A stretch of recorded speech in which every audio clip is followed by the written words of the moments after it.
Okay, so have you ever gotten like a spreadsheet from someone and they put like the whole address in one cell? Oh, yeah.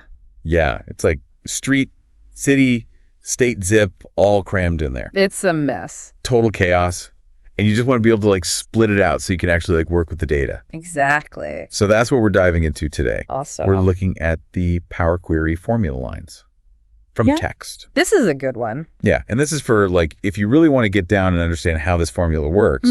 So it takes these chunks of text and turns them into lists. Right. Which sounds kind of basic, but it's actually super useful. Oh, yeah. It comes up all the time. Think of it like, you know how you make a grocery list and then you have to like split it up into separate items you can check off? Yeah. This is kind of like that, but for your data. Yeah. You're turning this big block of text into something you can actually work with. Exactly. So to break it down a little more, we need to look at the actual formula, and it's lines from text, and then in parentheses, text as text, comma, optional quote style as any comma optional, include line separators as null logical, and then close parentheses as list. Right. So you give it some text as input, then you've got these two optional parameters, and the formula spits out a list. Optional parameters, those are like the secret sauce, right? Yeah, that's where you get to fine-tune how the formula works and really get it to do what you need.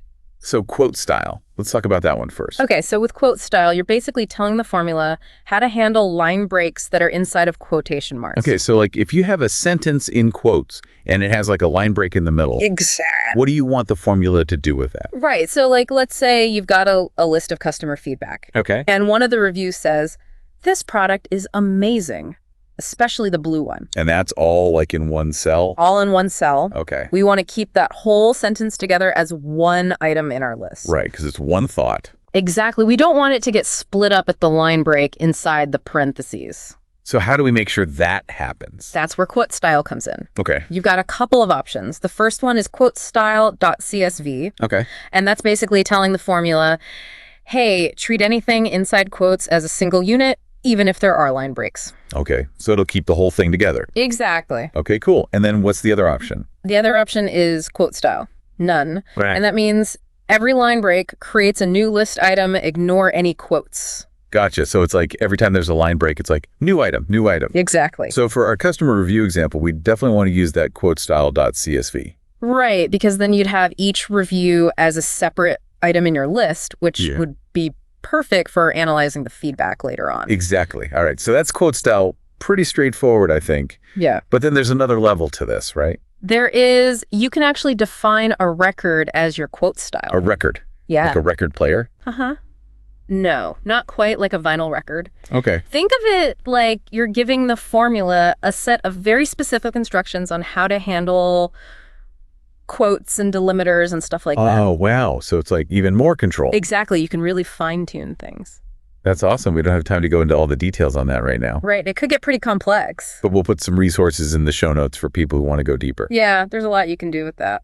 So then we have this other optional parameter, include line separators. Right. And that one sounds pretty self-explanatory. It basically just decides whether you want the actual line break character included in your final list items or not. So like if you're splitting up a poem. Yeah, like if you're analyzing poetry, the line breaks are really important, right? You want to keep those? Exactly. So you'd use include line separators to make sure they stay in there. Okay, so I think we've covered all the technical stuff. Yeah, I think we've got a good handle on the formula now. But like, why should someone who's listening to this actually care? Right, good question. Like they're probably busy. They got a million things going on. Totally. Why should they spend their time learning about lines from text? Well, think about it. Have you ever had a spreadsheet where all the data is just crammed together and it's impossible to use?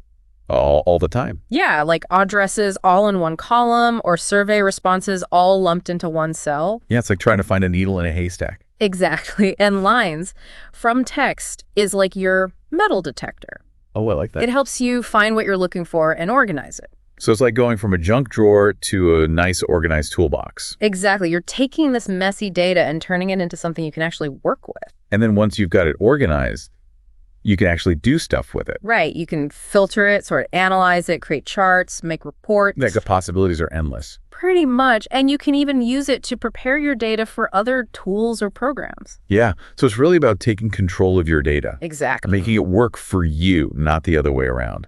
And that's really powerful when you think about it. It is. And it makes me think, If this little formula can bring so much order to, like, messy text, Yeah. what else could we be organizing? Ooh, that's a good question. Like, what other areas of our work or even our lives could benefit from this kind of thinking? I don't know, but I bet there are a lot of them. Something to think about. Definitely.